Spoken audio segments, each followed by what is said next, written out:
अगर आप भी चाहते हैं एएम फिल्म प्रोडक्शन का ऑडियो वीडियो सबसे पहले आप तक पहुंचे तो लाल बटन को दबा के चैनल को सब्सक्राइब करें और साथ में बेल आइकन को दबाना ना भूलें।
मेहमान जी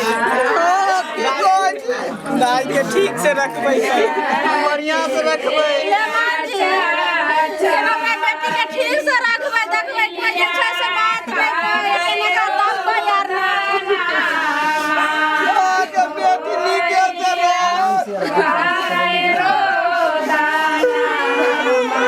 मेहमान चुप हो जाओ,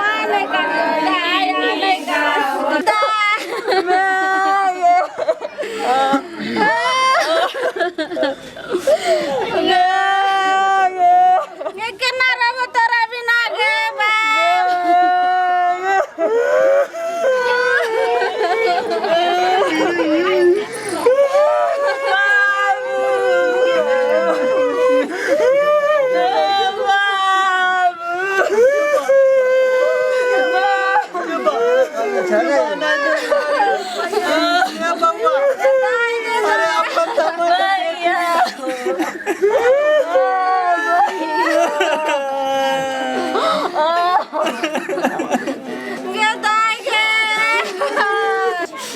अरे हमर बेटी जाया तो और बहन जाय छौ तो हमरा सबके कोर फटैया कानै छी। आ मेहमान जी किया कानै छै रे? मेहमान जी पूछी ना अकेला कानै छी, अकेला कानै छी। आ सब जते ने काय कत करलियन से हमरा पेशाब से हमरा पैर फटैया। कानबारी के हमरा बोलला ओइ दुआरे हम कानै छी। हमरा बोलना मेहमान जी के ले जाही। चलो मेहमान जी। लेकिन बाबू हो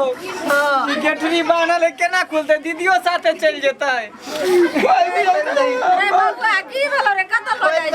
मेहमान जी पेशाब करते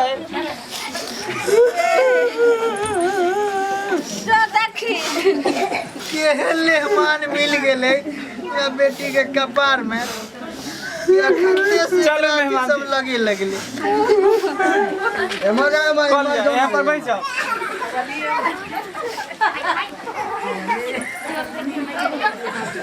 तेरे चेहरे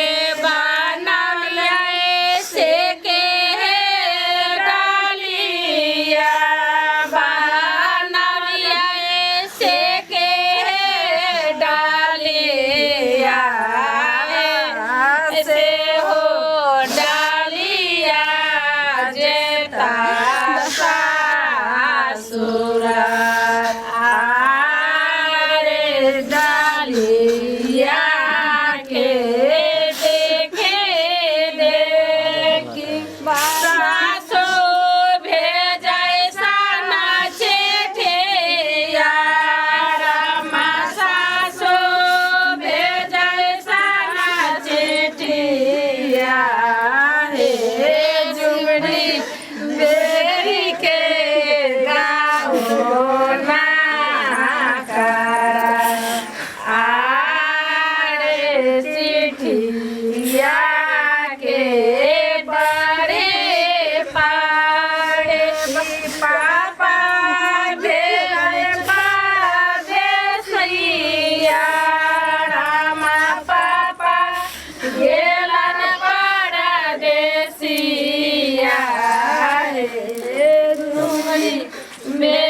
अब नहीं खानी है भाग लो अब नहीं खानी है भाग लो नहीं कानू चुप सब एक दिन क्या पड़े छे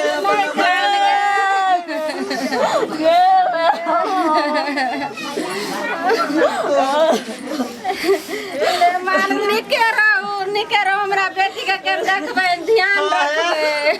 हमरा बेटी के चिकन नहीं रखब हम निके से रखब बाबू वाला वो छान खाली को देबे निके रहो मेहमान जी बेटी नहीं कांदाएगे चुप हो जा मेहमान जी अब पलंग कुर्सी के बदला में तत्काल लिया अब पलंग कहिया देबै भेज देब जल्दी मेहमान दुरागमन में इनका सब दो देवन पलंग आर जे हमार बाकी रहलन दुरागमन में दो देवन तब यह लोग जाती अरे पिया पर हम अकेले बैठबै यहाँ के बेटी नहीं बैठल बैठ जते चटाई देलिए ना गाड़ी में छे चल ना लेट भ रहले शाम पड़ जेते चल रे बंगा रे भैया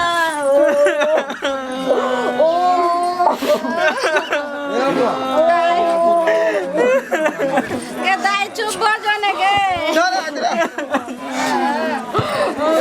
की करे छ रे ओकरा ने गोल लागने तोर कनिया हो ये मां कहीं गोल लगल के हां कनिया के गोल नहीं ए पगला कनी के ढोरा मन कनिया के नहीं गोल हमें गोल लगै छी निके रहो बेटा निके रहो लेट भ रहल छै चलू जल्दी लागे मन खराब भ जेतो नहीं कान ये दाई के ए मारो तोरा बिना के दाई आहो एते कनावे छिए कि मन खराब भ जेतो नहीं कान बेटी नहीं कान दाई के नहीं ना कना यो ज्यादा मन खराब हो जाते हमरा घर वाली के नहीं कान के मारो तोरा बिना के रे बउआ आप पजरा काने छ मेहमान जी के की भए गेलै ई किया काने छ रे ई रखू कन्या के मैं झोरा रखू की भेल मेहमान जी माय कन्या के मैं हां हमरा हक बास लागल है अरे बउआ लेमान के एखन पेशाब लगै छै तखन कहै छै हगो त जो हगा मुता के लगै है आब हम जाय छै